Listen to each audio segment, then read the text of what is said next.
और इस परिवार को कम से कम 1 करोड़ रुपया दीजिए। और आज हमने परिवार को कह दिया हमारे तरफ से 5 लाख रुपया मदद होगी। अभी हमको नहीं पता था, इतने करीब थे, 50,000 रुपया हमने परिवार को दिया है। उस बच्चे के लिए 5 लाख रुपया मेरे तरफ से मिलेगा। मेरा पहला सवाल है, क्या नीतीश कुमार जी जब मुख्यमंत्री 20 साल थे तो क्या तब क्रिमिनल की गोली नहीं चल रही थी? एक। दूसरा, जब नीतीश कुमार जी मुख्यमंत्री थे तो क्या पुलिस के राइफल में जंग लगी हुई थी? क्या नीतीश कुमार जी अच्छे मुख्यमंत्री नहीं थे? क्रिमिनल को पालते थे नीतीश की सरकार। और अब क्या नीतीश कुमार जी से अच्छी सरकार हो गई?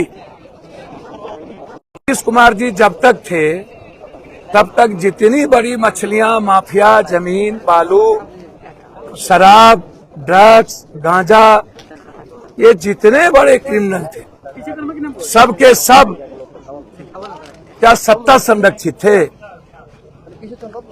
क्या थे? आज जो कभी हाफ इनकाउंटर, कभी क्वार्टर इनकाउंटर, कभी फुल इनकाउंटर, ये क्या है? Half encounter, quarter encounter, full encounter क्या है?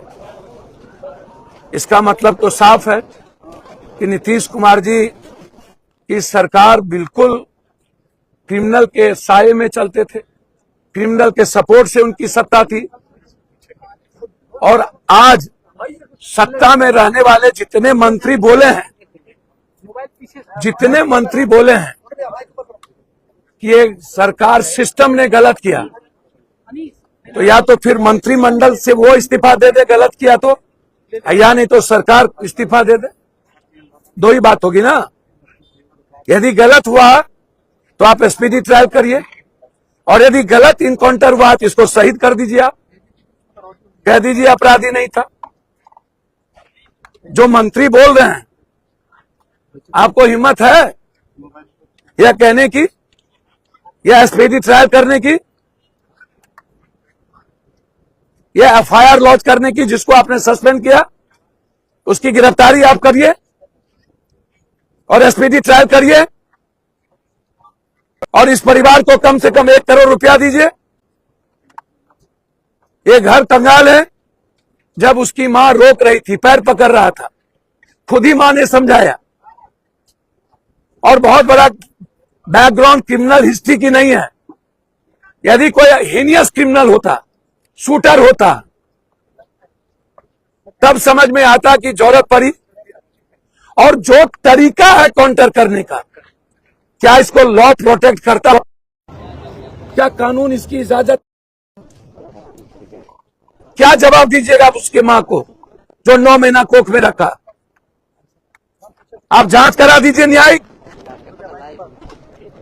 सरकार से आप कोई उम्मीद मत करिए। जितने हाफ इनकाउंटर या काउंटर सिवान में अन्य जगहों पर हुआ, सारे इनकाउंटर और हाफ इनकाउंटर फेक है। पूरी जांच हाईकोर्ट के जज के नेतृत्व में करना चाहिए।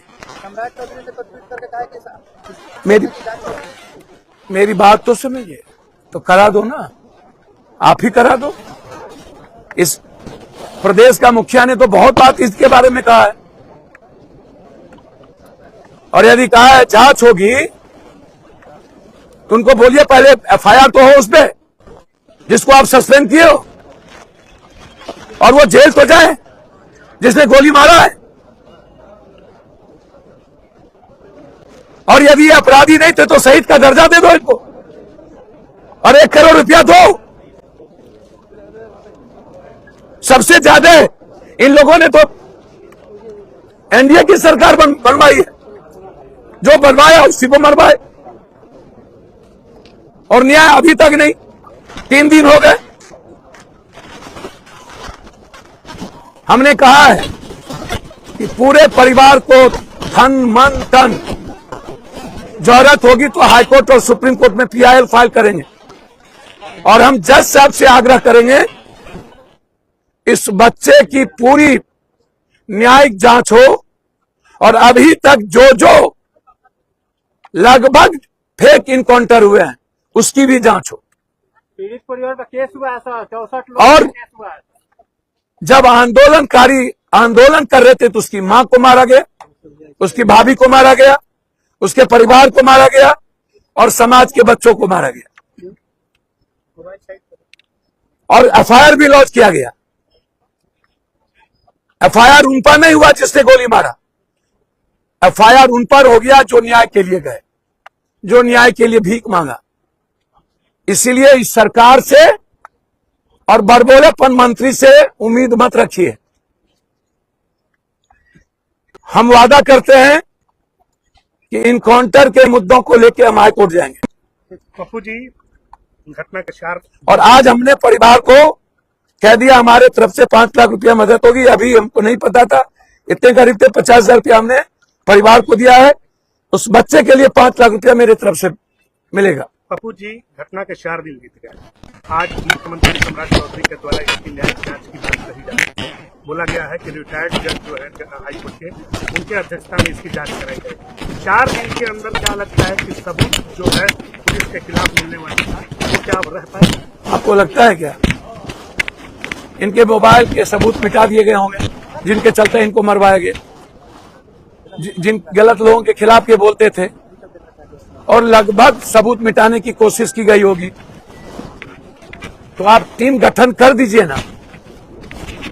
और रिटायर क्यों, हाईकोर्ट के वर्तमान न्यायाधीश के अंडर में क्यों नहीं? हम चाहेंगे रिटायर्ड जज नहीं,